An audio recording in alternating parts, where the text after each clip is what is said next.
Yeah, so I mean, I'm not really sure what to say. I wasn't really sure how to make this video, so I am gonna keep this one pretty short. It has been a really long time since the last video, and I mean, it has been almost a year, and that's kind of around the time that I crashed the car. I'm pretty sure you can tell from some of those clips just because this thing has just been chilling here since then. And I didn't really post anything about the car or the crash or anything on anything. I didn't post it on Instagram, obviously I didn't post it here on YouTube or anything. And the reason for that is because at the time I knew that I wasn't really going to be able to just kind of like pick up on a new project or just kind of get it going from scratch for a pretty long time. And at that time I knew I wasn't just going to quit and give it up from there. So since I knew I had intentions of like continuing a project at some point, it just wouldn't be for a while. I didn't really know how long it would be. I didn't initially plan on it taking like a whole year, but I did kind of hold off on making a video about crashing the car just because I kind of wanted to wait until I had a game plan or had like a new project to actually get going from there, and then kind of like make a video on that.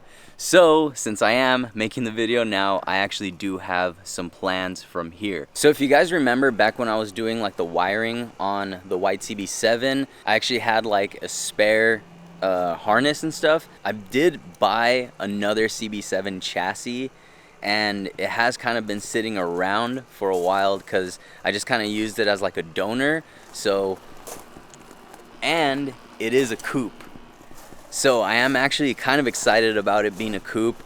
It is pretty rough at the moment, but I mean, if I was gonna start on a new project, I was kind of gonna strip it apart and stuff anyway.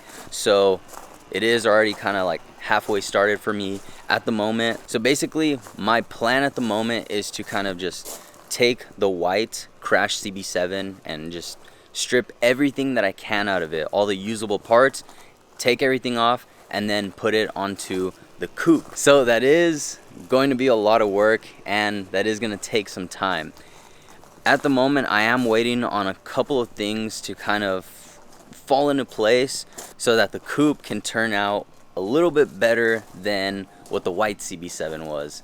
So I am kind of excited about that. But in the meantime, while I am waiting for all of that to kind of like fall in... What the fuck? Damn, boy. But in the meantime, while I'm kind of waiting for some things to kind of fall in place, I did get myself another project car. So yeah, that's the car right here under the car cover. This car doesn't run also, so I have a crash car and two cars that do not run, so I kind of have a problem here. But I am super excited about this thing, and I will get into this in another video. So make sure, if you guys aren't already, hit that subscribe button if you guys want to see this little project that I have going on. So it does look really bad when you see it, but the good news is the engine is fine. So if you look, you can kind of see the motor mounts. So if you look at the motor mount, it's all good. Where it actually mounts to the engine, there's no cracks or anything like that. The same over here with the transmission. So if you look at the transmission mount, you can see that the trans mount is all good, and right here on the actual subframe, everything is all still straight. This side over here, it is tweaked a bit, but the actual motor mount did hold strong. And then on the actual engine, everything is good where it all mounts in place.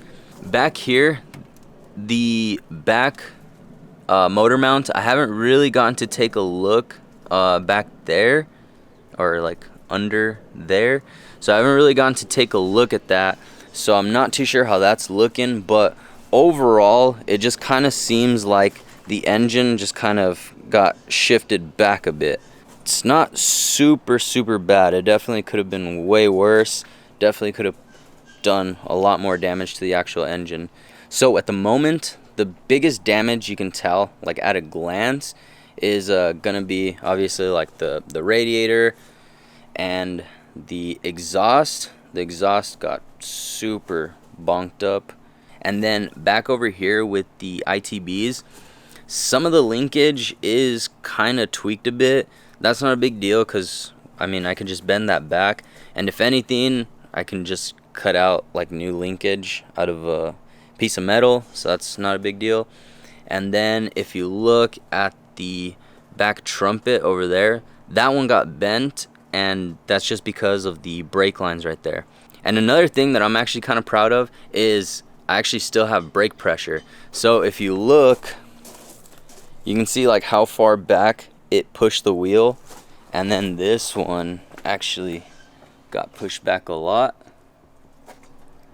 So got pushed back, and the brake lines in the back, they even got hit.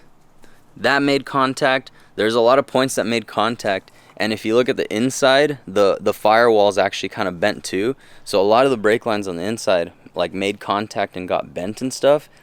But I still have brake pressure. There's no brake fluid leaking. So I am kind of proud of that actually, because I still have brake pressure with my custom lines even after an accident. So I mean, that's kind of good, I would say. Yeah, I'm just trying to look at the bright side of things, you know. So yeah, so there's definitely a lot of things that can be saved, like basically the whole engine, some of the parts for the brake system, the fuel system. Another thing that did break is the actual fitting off of the fuel rail, and the fuel pressure regulator did break off. So if you kind of look at the damage up front, you can see that this side took pretty much most of the damage. It was just like straight to the corner, so it got shifted up. But I think because of that, a lot of the impact went straight to like the frame rail, and that's why this firewall over here and this strut tower, this like whole thing, is all tweaked back. And if you look on the inside, the firewall is actually like pushing up against that like electrical panel that I made. So yeah, this whole thing took a lot of the impact, but it did save the engine, so I'm really happy about that. And I mean, I still have a lot of parts, like my wheels are still good, which I'm like tripping about actually. So yeah, I'm just really thankful that it wasn't worse, because I definitely could have gotten hurt and I didn't, and there could have been a lot more damage.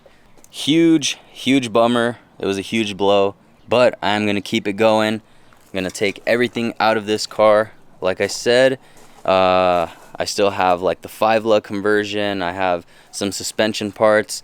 My rear coilovers are still good. My front coilovers are, obviously you can see they're toast. So I will just need some front coils, but maybe this will be a good opportunity to upgrade to some like BC coils or something. So there is actually a lot of things that I need to strip off of this chassis. I mean, down to like the fuel pump out of this thing, because I have like an upgraded fuel pump. I have my 5-lug conversion, rear disc brakes. I have all the interior stuff, my wheels, and most importantly, the engine. So there's still a lot of stuff that I need to get off of this chassis, which I'll pretty much film that whole process. I'll film the process of tearing this thing apart, so we'll get to kind of see the damage a little bit closer, and then I'll film building the 2-door over there. So yeah, I'm looking forward to that one. So there you go. There's a little update on the CB7. It is a huge bummer, but I am gonna wrap this video up here. Just keep it short. I am looking forward to the next video, because I'm gonna start getting into this next little project here. So if you guys are looking forward to seeing the next little project that I have hidden away over here, make sure you guys hit that subscribe button. And I know there isn't much to like about this video. It's a huge bummer, it's depressing, but if you guys are looking forward to seeing a 2-door CB7 build on the channel, hit that thumbs up. I'll see you guys in the next one. Later.